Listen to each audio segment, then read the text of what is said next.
मिर्ज़ा गालिब की वो मशहूर बात तो आपने सुनी ही होगी कि बस आम, आम और आम।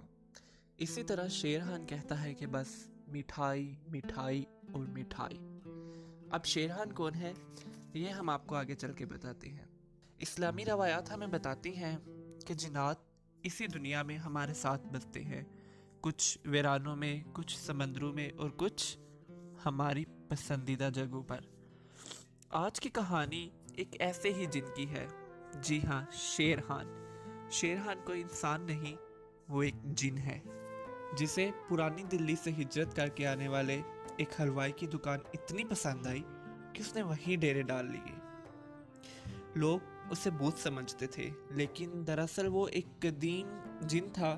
शेर खान के दो ही मशगले थे। जी हाँ, एक तो आपको अंदाज़ा हो ही गया होगा कि मिठाई, मीठा खाना, और उसका दूसरा मशगला, वो जानने के लिए आपको कहानी को आगे तक सुनना पड़ेगा। शेर खान का ठिकाना दुकान के पीछे मौजूद पुराना बरगद का दरख्त था। वो दिन भर सोता और रात को दुकान की बची कुछ मिठाइयों पर हाथ साफ करता। लेकिन पिछले कुछ अरसे से दुकान बंद थी। दुकान का मालिक और शहर का नेक नाम ताजिर हाजी रफाकत इंतकाल कर गया था। हाजी रफाकत का एक कारोबारी पार्टनर था, मुर्तज़ा। मुर्तज़ा एक ऐसा इंसान था जिसकी रगों में खून की जगह लालच दौड़ता था। एक रात मुर्तज़ा अपनी चमचमाती काली गाड़ी में हाजी साहब की बेवा सुगरा के छोटे से घर के बाहर खड़ा था। मुर्तज़ा ने सुगरा को झूठा दिलासा दिया कि कारोबार तो डूब चुका है और उसके पास देने को एक फूटी कौड़ी नहीं है, जबकि हकीकत ये थी कि मुर्तज़ा ने हाजी रफाकत की मौत का फ़ायदा उठाकर सारी जायदाद और फैक्ट्रियां अपने नाम कर ली थी। मुर्तज़ा जब झूठ बोलकर गाड़ी में वापस आकर बैठा तो इसने खुशी से अपनी जेब से एक इंतहाई महंगी पिस्ता बर्फ़ी का डब्बा निकाला। जैसे ही उसने बर्फ़ी का पहला टुकड़ा मुंह की तरफ बढ़ाया, मुर्तज़ा ने चौंक कर बाहर देखा, कोई नहीं था। उसने वापस मुड़कर बर्फ़ी की तरफ देखा तो उसके हाथ में बर्फ़ी की जगह एक काला बदबूदार कोयला था और पूरा डब्बा गायब था। मुर्तज़ा डर तो गया, लेकिन उसका लालच उसके खौफ से बहुत बड़ा था। उसने सोचा कि शायद ये इसका वहम है, लेकिन अगले दिन उसकी ज़िंदगी एक मीठे अजाब में बदल गई। शेर खान ने उसे जिस्मानी नहीं बल्कि नफ्सियाती अजियत देना शुरू की। मुर्तज़ा एक दिन अपने दफ्तर में गैर मुल्की क्लाइंट्स के साथ करोड़ों रुपए की डील साइन कर रहा था। उसने बड़े फहर से अपना कीमती पेन निकाला और कागज़ पर दस्तखत करने लगा, लेकिन पेन से स्याही की जगह गाढ़ा चिपचिपा शहद निकलने लगा। पूरा कॉन्ट्रैक्ट शहद में लथपथ हो गया। क्लाइंट्स गुस्से से उठकर चले गए। मुर्तज़ा गुस्से और खौफ से पागल हो रहा था। वो घर गया और सुकून के लिए शावर के नीचे खड़ा हुआ। उसने गर्म पानी का नल खोला, लेकिन शावर से पानी की बजाय ठंडा और चिपचिपा रूअफ़ज़ा गिरने लगा। वो चीखता हुआ बाथरूम से बाहर आया तो देखा कि आईने पर किसी ने जलेबी के शीरे से लिखा था, सूरा का हिसाब 3 दिन बाकी। अब मुर्तज़ा को यकीन हो गया कि हाजी रफाकत की बेवा ने इस पर कोई काला जादू करवा दिया है। तो उसने शहर के सबसे मशहूर और लालची आमिल बाबा तोता शाह को बुलवाया। अब तोता शाह दावा करता था कि उसने बड़े बड़े जिन्नात को बोतलों में कैद कर रखा है। तोता शाह ने मुर्तज़ा के घर के बीचों बीच आग जलाई, कुछ अजीबोगरीब मंत्र पढ़े और बोला, सेठ साहब, आपके घर में एक बदरूह का साया है। मुझे 5 लाख रुपए नकद और एक काला बकरा दीजिए, मैं उसे अभी जलाकर राख कर दूंगा। अभी आमल ने ये बात मुकम्मल ही की थी कि कमरे की तमाम बत्तियां बुझ गईं। आग के अलाव का रंग सुर्ख से अचानक सब्ज हो गया और फिर छत से गुलाब जामुनों की बारिश शुरू हो गई। लेकिन ये आम गुलाब जामुन नहीं थे, ये पत्थर की तरह सख्त थे।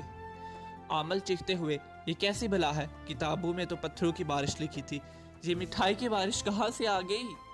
शेर खान की गरजदार आवाज़ पूरे घर को हिला देती है। बाबा तोती, तूने जिन देखे नहीं है, सिर्फ इनके नाम पर दुकान चमकाई है। आज तुझे असली जिन दिखाता हूँ। आमल ने जो आंखें उठाकर देखा तो सामने एक 10 फुट लंबा आग से बना हुआ वजूद खड़ा था, जिसकी आंखों से शोले निकल रहे थे। आमल की तो पैंट ही गीली हो गई।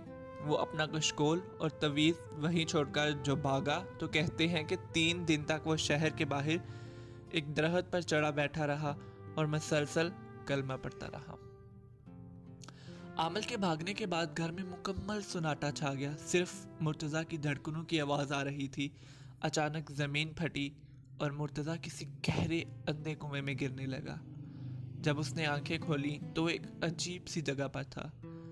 उसके चारों तरफ खोलता हुआ उबलता हुआ शीरा मौजे मार रहा था। मुर्तज़ा इस शीरे में गर्दन तक धंसा हुआ था। शीरा इसकी खाल को जला रहा था। उसने देखा कि किनारे पर शेरहान खड़ा है, जो आप किसी इंसान या साए की शक्ल में नहीं बल्कि अपने असली हेबतनाक जिनाती रूप में था। शेरहान गज़बनाक आवाज़ में बोला, ये वो मिठास है मुर्तज़ा जो तूने यतीमों का हक मारकर अपनी ज़िंदगी में गोली थी। तूने सोचा था कि अल्लाह की ज़मीन पर यतीम लावारिस हैं। हम जैसी महलूक अल्लाह की लाठी बनकर तुम जैसों पर गिरती है, और याद रख, अल्लाह की लाठी बेआवाज़ होती है पर उसकी मार से रूह तक कांप जाती है। मुर्तज़ा के गले में एक बारी तोक जंजीर पड़ी हुई थी जिस पर लिखा था 5 करोड़ रुपए, सुगरा का हक। वो तोक से उबलते हुए शीरे में नीचे की तरफ खींच रहा था। मुर्तज़ा रोते हुए चिल्लाया, मुझे माफ़ कर दो, मैं सारा हिसाब चुकाऊंगा, मुझे वापस जाने दो। अगली सुबह जब मुर्तज़ा की आंख खुली तो वो अपने ड्राइंग रूम के फर्श पर पड़ा था और उसका पूरा जिस्म पसीने से भीगा हुआ था और कमरे में शदीद जले हुए शीरे की बदबू आ रही थी। उसने एक सेकंड ज़ाया नहीं किया। उसने उसी वक्त अपने वकील को बुलाया, सुगरा के घर गया और हाजी रफ़ाकत की फैक्ट्री, कोठी और दुकान का ड्राफ्ट उसके कदमों में रख दिया। सुगरा हैरान थी कि रातों रात उस जालिम शख्स को क्या हो गया। मुर्तज़ा ने सुगरा से रोकर माफ़ी मांगी और घर से बाहर निकला।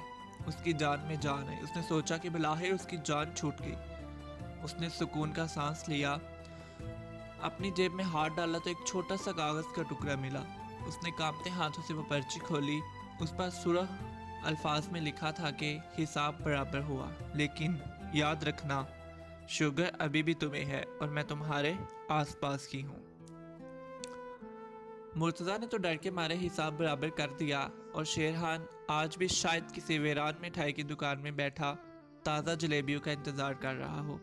हमें लगता है कि छुपकर किए गए गुनाह किसी ने नहीं देखे, लेकिन इस कायनात का निज़ाम बहुत पुरस्रार है।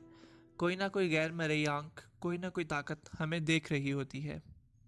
हमारी सोसाइटी में आज कितने ही मुर्तज़ा हैं जो यतीमों और बेवाओं का हक मारकर सुकून की नींद सो रहे हैं। अगर हर जालिम के पीछे एक शेरहान लगा दिया जाए तो क्या ये दुनिया बेहतर हो जाएगी?